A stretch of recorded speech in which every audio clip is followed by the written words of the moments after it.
Na Rede Escola de hoje vamos saber por que o Rio de Janeiro é a capital mundial da arquitetura. O Rio ele tem uma implantação muito especial, que é essa questão do construído com a natureza. Então, esses morros, as praias, as lagoas, então essa inserção na paisagem ela é muito especial. Vamos conhecer dois estudantes aprovados no Exame Nacional do Ensino Médio que estudaram pelo programa Hora do Enem da TV Escola. A Hora do Enem foi incrível para mim, porque me deu muito suporte, muita base. Porque o movimento anti-vacinação é uma das 10 maiores ameaças à saúde em 2019.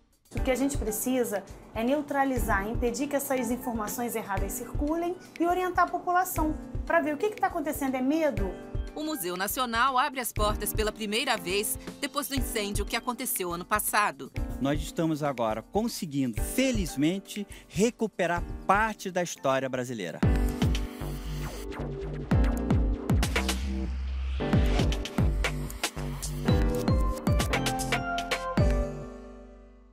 Em 2012, a Unesco concedeu à cidade do Rio de Janeiro o título de Patrimônio Cultural Mundial na categoria Paisagem Urbana. Em janeiro desse ano, um novo título foi concedido. Desta vez, a cidade do Rio foi reconhecida como a primeira capital mundial da arquitetura. Esse reconhecimento é uma parceria da União Internacional dos Arquitetos, juntamente com a Unesco. Para conquistar esse título, os dois organismos internacionais avaliaram a diversidade urbanística do Rio, que possui características de centros urbanos de países ricos e de países em desenvolvimento. Por causa desse título, caberá ao Rio de Janeiro a organização do Congresso Mundial da União Internacional dos Arquitetos, que vai acontecer ano que vem, entre os dias 19 e 26 de julho. O Rio de Janeiro ganhou o título da Unesco de Capital Mundial da Arquitetura. E é só caminhar um pouquinho pela cidade para conhecer 450 anos de história, como aqui nos Arcos da Lapa. Esse título é muito importante para o Rio, né, porque ele joga a luz não só no patrimônio arquitetônico do Rio, que espera que revele um pouco da cultura, da história, dos personagens, assim, de uma outra perspectiva, de como a cidade é desigual, de como a gente precisa melhorar na questão da habitação, da infraestrutura urbana. O Rio de Janeiro é cenário para diversas épocas históricas do Brasil, o que reflete diretamente nos estilos arquitetônicos e torna a cidade uma grande escola.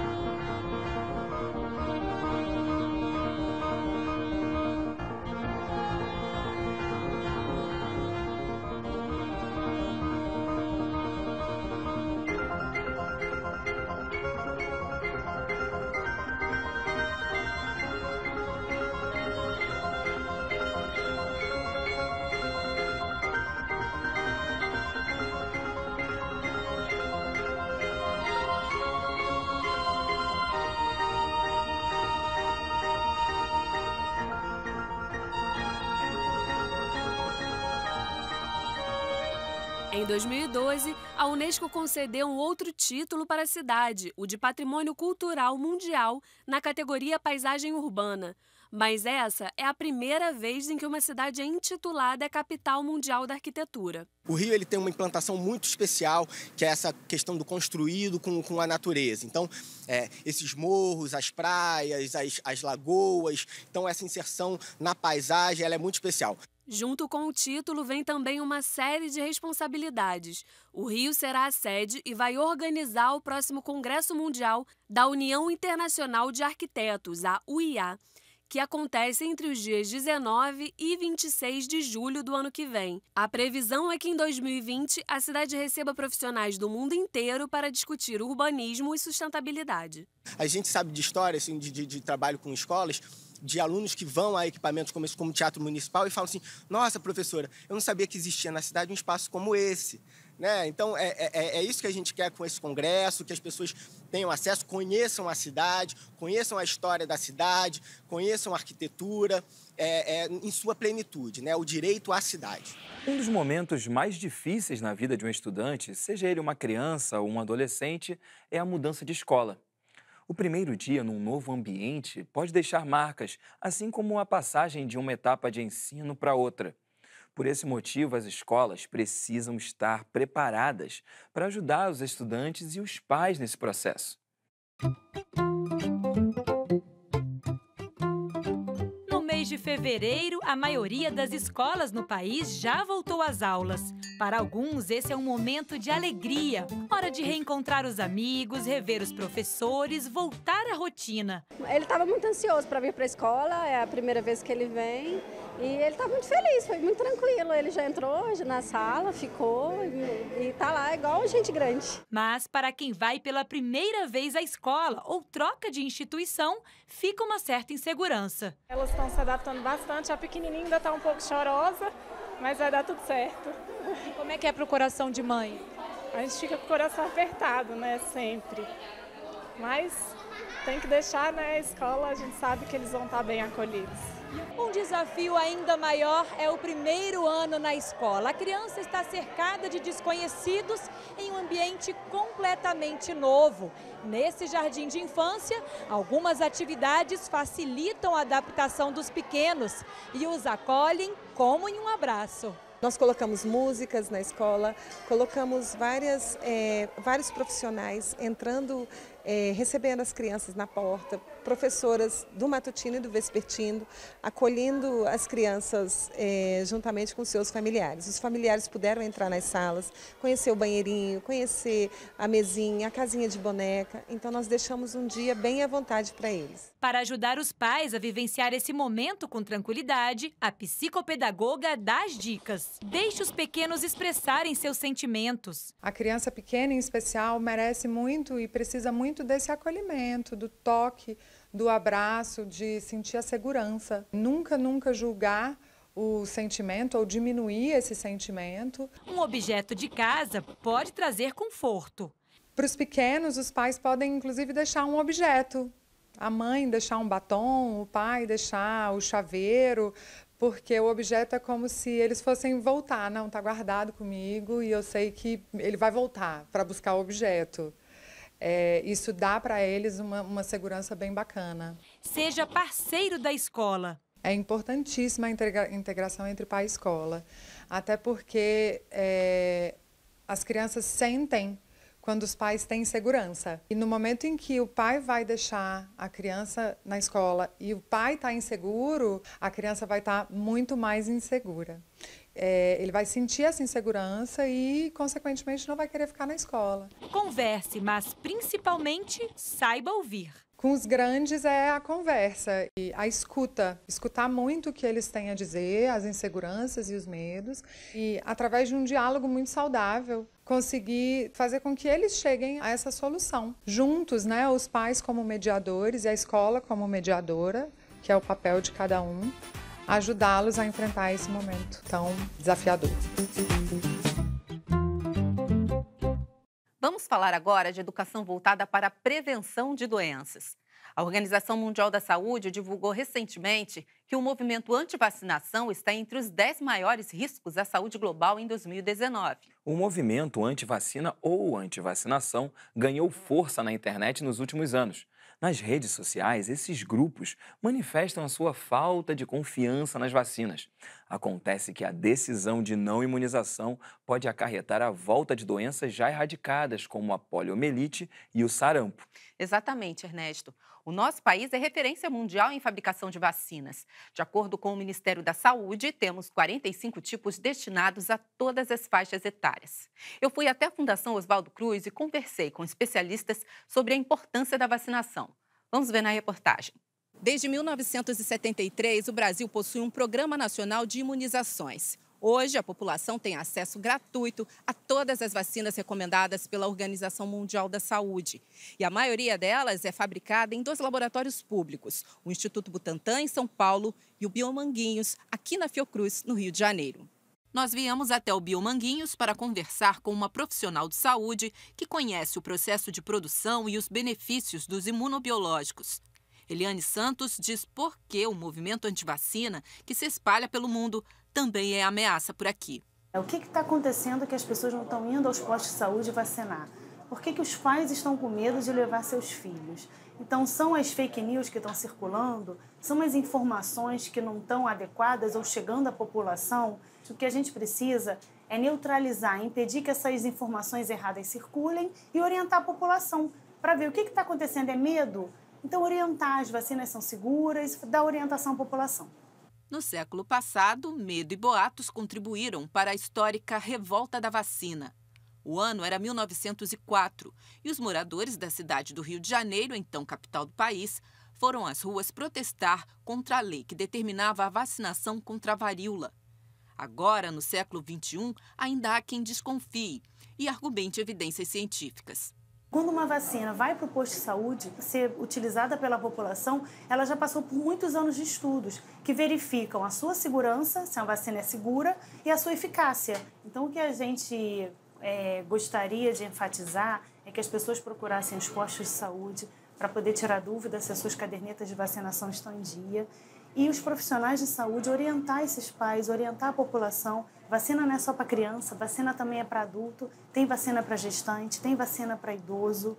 Então é importante que as pessoas tenham acesso à informação. E o que a gente pode fazer mais? O profissional de saúde pode fazer contato com as escolas para fazer reuniões com os pais, pode fazer palestra para os pais, pode orientar, capacitar os professores para eles replicarem essa informação para os pais. Então acho que o que a gente precisa é neutralizar, impedir que essas informações erradas circulem e orientar a população para ver o que está acontecendo. É medo? Então, orientar, as vacinas são seguras, dar orientação à população. Maior museu de história natural da América Latina, o Museu Nacional contava com um acervo de 20 milhões de itens. Dentre eles, fósseis, múmias, peças indígenas e livros raros. Desde o incêndio que aconteceu em setembro do ano passado e que destruiu grande parte do acervo, esta é a primeira vez que a imprensa teve autorização para entrar no palácio. Quem conta essa história é a repórter Emi Lobo.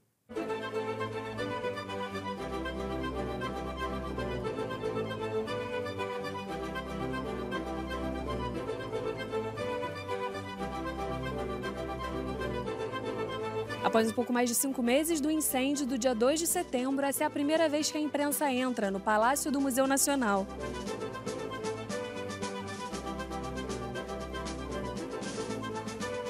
Já foram resgatados mais de 2.000 itens e cada um pode representar uma coleção contendo diversos materiais do acervo, que contava com 20 milhões de peças antes do incêndio. Nós estamos agora conseguindo, felizmente, recuperar parte da história brasileira, graças a esse grupo de pessoas que está se dedicando todos os dias para fazer essa atividade. Todo o processo de planejamento foi elaborado pensando sempre em analisar a situação para que uma intervenção não ocasione um dano maior à peça. Porque a gente sabe que muitos materiais fragilizados pelo incêndio, eventualmente, ao tocar, eles podem se desfazer. O crânio de Luzia, fóssil mais antigo das Américas, foi um dos que resistiram ao fogo.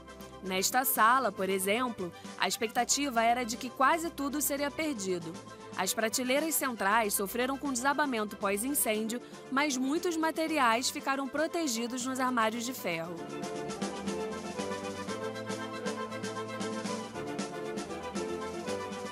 Próximo dali estava o meteorito Angra dos Reis, o mais valioso da coleção. Ele não ficava exposto ao público e estava seguro, trancado em um armário. Outro a resistir foi o Bendegó, o maior meteorito do Brasil, que foi encontrado no sertão da Bahia e hoje é visto pelos pesquisadores como símbolo da resistência do Museu Nacional. Você precisa de um trabalho de especialista, primeiro, para diferenciar o que é escombro, o que é escombro que não é útil, que pode ser descartado, aquilo que é útil, que deve ser conservado, e aquilo que é objeto de interesse científico. Uma vez detectado por equipe de especialistas que um determinado objeto tem interesse, você tem que estudar a melhor maneira de retirar ele do meio do sinistro. Por exemplo, eu tenho um material ali que são umas mandíbulas de mastodonte, que quando eu consegui acessar eles estão em boas condições, mas estão sensíveis. Então, eu não retirei. Eu deixei na prateleira do armário onde eles estão e estou dando tratamento ali mesmo, emergencial, para depois retirar com segurança e aí poder tratar de maneira mais adequada no laboratório. Para as primeiras obras emergenciais, o Ministério da Educação alocou 15 milhões de reais. Essa verba é usada para garantir a segurança da equipe de resgate e para que não ocorram outros danos. Nesta semana, a Universidade Federal do Rio de Janeiro lançou o edital para a reconstrução da fachada e do interior do Museu Nacional, com verba prevista de 55 milhões. A próxima etapa agora é dar continuidade ao salvamento, ao resgate, melhor dizendo, e o que vai ser feito assim que a gente tiver a cobertura terminada, que a gente espera que aconteça em março, que é o nosso prazo que a gente tem em termos contratuais. O resgate envolve cerca de 60 profissionais, entre técnicos e pesquisadores. Todos os objetos coletados estão armazenados em containers para serem recuperados no futuro. Precisamos de mais espaço, mais containers e mais infraestrutura para continuar esse trabalho. Não há previsão para a conclusão dos trabalhos de resgate e recuperação do acervo, mas, de acordo com o diretor da instituição, ainda no primeiro semestre de 2019 será feita uma exposição com peças que resistiram ao incêndio. Vocês vão ver várias peças novas, bacanas e melhor, vocês vão ver o tipo de trabalho que é feito. Isso é para ser colocado para a população. Então essa exposição vai ter e vai ser bem bacana. No ano que eu fiz vestibular, eu tive que estudar muito usando livros, apostilas, tirando dúvidas com professores e também com os amigos, é claro. Foi um ano de muita dedicação, mas valeu a pena. E você, Eliane? Foi difícil, mas todo esforço, ó, valeu. Aliás, estamos aqui, né? Valeu para os dois. Com certeza. E com os novos tempos, outros modelos de estudo foram surgindo. E para 2 meninos do Distrito Federal, o programa Hora do Enem, aqui da TV Escola, foi uma mão na roda. Sem dinheiro para pagar o cursinho pré-vestibular, esses 2 jovens foram aprovados no Exame Nacional do Ensino Médio, estudando pelo programa Hora do Enem. Vamos ver. Meu nome é Jorge Caetano, sou estudante da periferia de Brasília, estudei na escola pública e passei em 3º lugar para a medicina na UNB. Meu nome é João Vitor, tenho 22 anos, passei em filosofia na UNB em 2º lugar.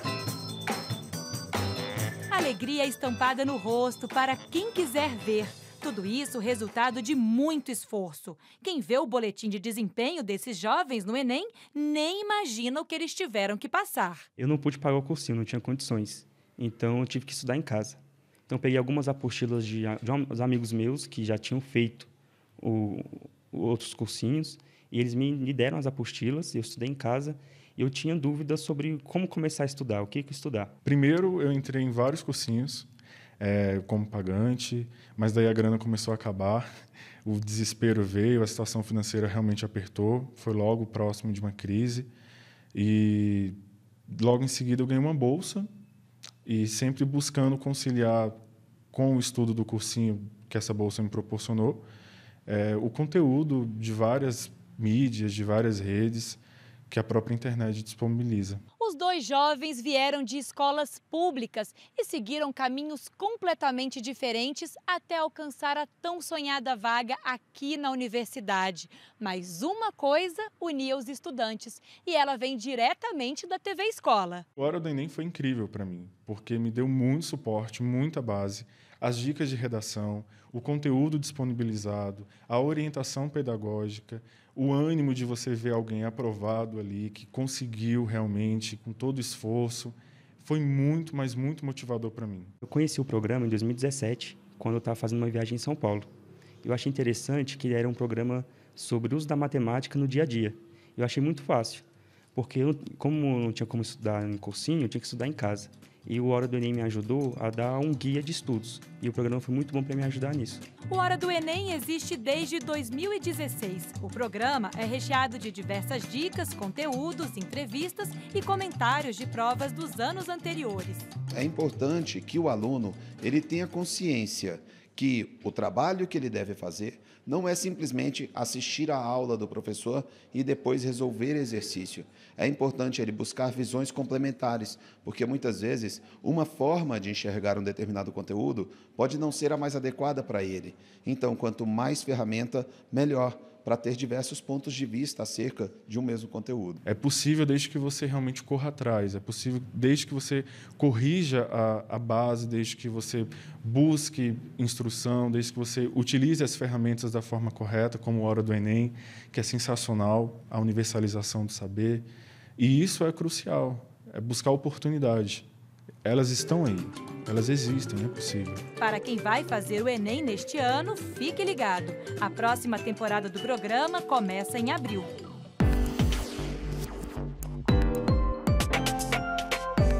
Já estão abertas as inscrições para a 15ª edição das Olimpíadas Brasileiras de Matemática das Escolas Públicas. Realizada pelo Instituto de Matemática Pura e Aplicada, essa é a maior competição científica do país e as inscrições podem ser feitas até o dia 15 de março.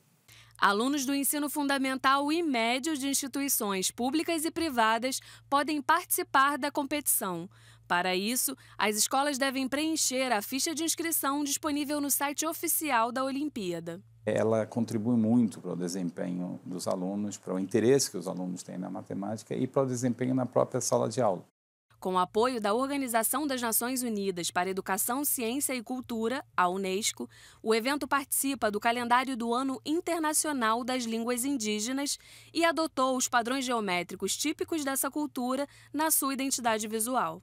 Uma Olimpíada que alcança todos os municípios, praticamente todos os municípios do Brasil e que tem a capacidade, porque ela nasceu nas escolas públicas, de atingir também todas as classes sociais, está naturalmente engajada na celebração da nossa diversidade humana. São aprovadas nessa primeira fase os 5% melhores alunos em cada escola, os quais depois participam na segunda fase. Esta etapa será composta de 6 questões discursivas. Ela será aplicada para os alunos classificados no dia 28 de setembro, nos locais indicados pela organização. Nós selecionamos em seguida as melhores provas dessa correção, cerca de 20, 30 mil provas, que são trazidas aqui para o INPA, onde nós fazemos uma segunda correção e aí sim são escolhidos os medalhistas. Para as escolas públicas serão concedidas 6.500 medalhas de ouro, prata e bronze, além dos certificados de menção honrosa. Já para as instituições particulares, serão 975 medalhas e mais os certificados. Os medalhistas têm direito a um ano de frequência do PIC, Programa de Iniciação Científica, que é um programa em que eles ganham a Bolsa de Iniciação Científica Júnior, e tem a possibilidade de fazer estudos, aprofundar seus estudos em universidades, com professores universitários. É um investimento que a escola faz no aluno, que o próprio INPA faz por meio do esforço que é colocado na Olimpíada e, talvez mais importante, que o Estado brasileiro faz na formação técnica de seus profissionais e seus cidadãos no futuro. E assim a gente encerra a edição de hoje da Rede Escola, que destacou o Rio de Janeiro como capital mundial da arquitetura e a importância da vacinação para evitar que doenças erradicadas retornem à sociedade. Se você deseja ver ou rever o nosso programa, fique atento aos horários. Tem Rede Escola toda sexta-feira às 19 horas, aos sábados às 16 horas, aos domingos ao meio-dia e às segundas-feiras ao 12h30, sempre horário de Brasília. Tem Rede Escola também na internet pelo site tvescola.org.br. E se você vive no Rio, Grande Rio ou em Niterói, a Rede Escola é transmitida toda terça-feira às 20 horas pela Multirio, canal 26 da NET. A gente fica por aqui. Até a próxima. É isso aí, um beijo.